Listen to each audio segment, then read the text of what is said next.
அன்புள்ள பாரதிதாசன் பல்கலைக்கழக மாணவர்களே, இன்று நாம் காணப்போகும் இந்த வீடியோவில் பிகாம் காமர்ஸ் அதில் இருக்கக்கூடிய முதன்மைத்தாள் 1 வாணிப அமைப்பும் மேலாண்மையும் அப்படிங்கிற பாடத்தில் இருந்து சில கேள்விகள் நம்ம பார்க்க போகிறோம்.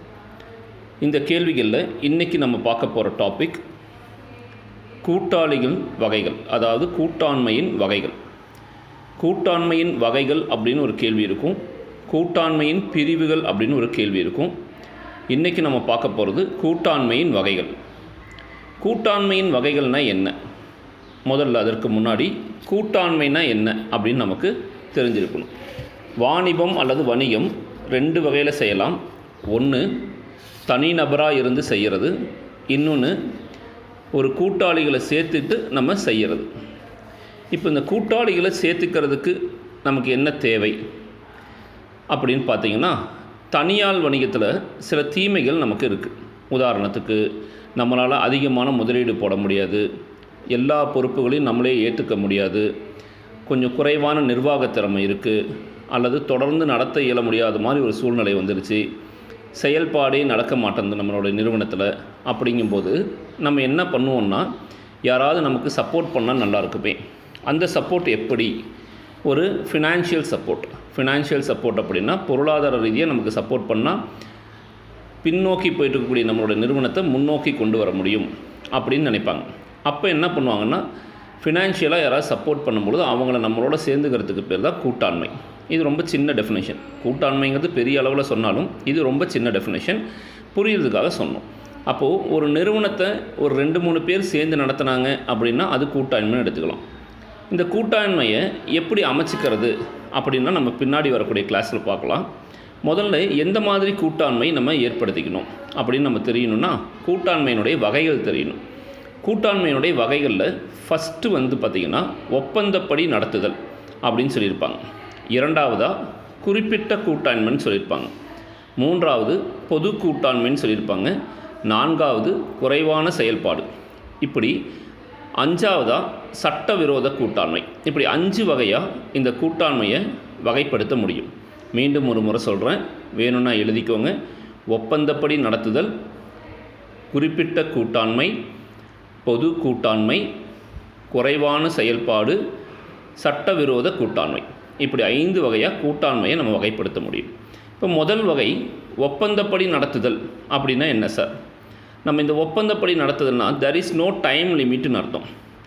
எந்த வித காலக்கெடுவும் இந்த கூட்டாண்மையில் இல்லை. அதாவது எப்போ வேணாலும் நம்மளுடைய பார்ட்னர்ஷிப்பை கலைச்சிக்கலாம், எப்போ வேணாலும் எந்த டைமில் வேணாலும் நம்மளுடைய கூட்டாண்மையை முடிவுக்கு கொண்டு வந்துடலாம். ஸோ இது ஒப்பந்தப்படி நடத்துதல்மாங்க. பேர் ஒப்பந்தப்படி நடத்துதல்னு இருக்கிறத பார்த்த உடனே ஒரு ஒப்பந்தம் போட்டு அது போல இருக்கணும் அப்படின்னு நம்ம நினைப்போம். பட் அப்படி கிடையாது, எந்த ஒரு டைம் பவுண்டும் இதுக்கு கிடையாது. இதே குறிப்பிட்ட கூட்டாண்மை 2வது வகையில் பார்த்திங்கன்னா, ஒரு இலக்குக்காக நம்ம கூட்டாண்மை சேர்றது. உதாரணத்துக்கு, ஒரு குறிப்பிட்ட செயல்பாட்டை நம்ம முடிக்கணும், அதை ஒரு குறிப்பிட்ட காலக்கெடுக்குள்ளே முடிக்கணும். அப்படிங்கும் பொழுது நம்ம என்ன பண்ணுவோம் அப்படின்னா, ஒருத்தரை கூட்டாண்மையை சேர்த்துக்குவோம், கூட்டாளியை சேர்த்திக்குவோம். இப்போ உதாரணத்துக்கு ஒரு மேனுஃபேக்சரிங் கம்பெனி இருக்குது. அந்த மேனுஃபேக்சரிங் கம்பெனிக்கு ஒரு கார் மேனுஃபேக்சரிங் கம்பெனின்னு எடுத்துக்கோங்களேன். அந்த கார் மேனுஃபேக்சரிங் கம்பெனியில் ஒரு மாதத்துக்கு ஒரு 60,000 கார் மேனுஃபேக்சர் பண்ணணும். அது பார்த்திங்கன்னா நார்மலாக ஒரு 40,000 கார் தான் மேனுஃபேக்சர் பண்ணக்கூடிய ஒரு எலிஜிபிலிட்டி, அதாவது எஃபிஷியன்சி இருக்கக்கூடிய ஒரு கம்பெனி.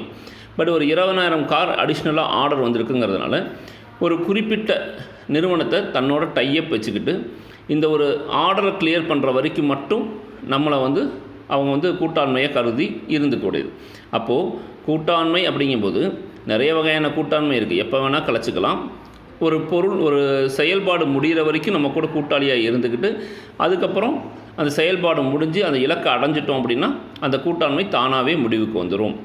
அடுத்த கூட்டாண்மை பொது கூட்டாண்மை அப்படின்னு சொல்கிறாங்க. இந்த பொது கூட்டாண்மையில் பார்த்திங்கன்னா எந்த விதமான பொறுப்புகளும் பெருசாக இருக்காது. உதாரணத்துக்கு, நிர்வாகத்தில் தேவைன்னா நம்ம பங்கெடுத்துக்கலாம். இப்போ நீங்களே யோசிச்சு பாருங்களேன், நீங்கள் ஒரு நிறுவனம் நடத்திட்டு இருக்கீங்க. அந்த நிறுவனத்தில் ஒருத்தர் கூட்டாளியாக சேர்றார். அவர் பணம் போட்டிருக்காரு, பட் அவர் எந்த நிர்வாகத்திலலாம் எதுலேயும் செயல்படலை. லாபம் வந்தாலும் நஷ்டம் வந்தாலும் ஏற்றுக்கிறதுக்கு ரெடியாக இருக்கார். நிர்வாகம் பண்ணுறதுக்கு அவருக்கு தெரியாது, ஆனால் பணம் போடுறதுக்கு தெரியும். பணம் போடுறதுக்கு உங்கள்கிட்ட காசு இல்லை, ஆனால் உங்களுக்கு நிர்வாகம் பண்ண தெரியும்.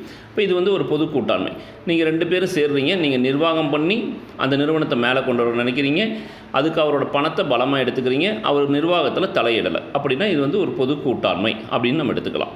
அடுத்தது குறைவான செயல்பாடு அப்படின்னு சொல்கிறாங்க. குறைவான செயல்பாடு அப்படின்னா என்ன சார்னா, ஒரு 2-3 பேர் சேர்ந்து ஒரு கம்பெனி ஆரம்பிக்கிறோம். அந்த கம்பெனியில் வந்து பார்த்திங்கன்னா யார் யார் எவ்வளோ முதலீடு போட்டிருக்காங்களோ அதுக்கேற்ற மாதிரி அவங்களுக்கு பொறுப்புகளை கொடுக்கறது. உதாரணத்துக்கு பொறுப்புகள் அவர்கள் போட்ட மூலதனத்திற்கு ஏற்ப வரையறுக்கப்படுகிறது. ஒவ்வொருத்தருக்கும் பொறுப்பு எப்படி கொடுக்குறாங்கன்னா அவங்க போட்ட முதலீடுக்கு ஏற்ற மாதிரி கொடுக்குறாங்க. உதாரணத்துக்கு கம்மியாக முதலீடு போட்டவங்க நிர்வாகத்தில் பயன்பட முடியாது. ஒரு சின்ன ஷேரை போட்டுட்டு நான் தான் அங்கே வந்து பாஸ், நான் தான் அட்மினிஸ்ட்ரேட் பண்ணுவேன் அப்படிங்கிற மாதிரிலாம் நம்மளால் பண்ண முடியாது. அதே போல் அந்த கூட்டாளி இறந்துட்டார்னாலோ அல்லது அந்த நிர்வாகம் திவாலாயிடுச்சுனாவோ அந்த கூட்டாண்மையில் எந்தவித பாதிப்பும் ஏற்படுத்தாது. இன்னொருத்தருக்கு பதிலாக இன்னொருத்தர் இருப்பாங்க, அந்த பொறுப்பை கைமாற்றி கொடுத்துருவாங்க. இது குறைவான செயல்பாடு கூட்டாண்மை. கடைசியாக நம்ம பார்க்க போகிறது சட்டவிரோத கூட்டாண்மை. இது என்ன சார் சட்டவிரோத கூட்டாண்மைன்னா என்ன சார்? நம்ம இந்திய அரசமைப்பு சட்டத்தில் இந்தந்த தொழில்கள்லாம் சட்டவிரோதம் அப்படின்னு சொல்லியிருக்கு. நம்மளோட இறையாண்மைக்கு எதிரான தொழில் அப்படிங்கிறத சொல்லியிருக்கு.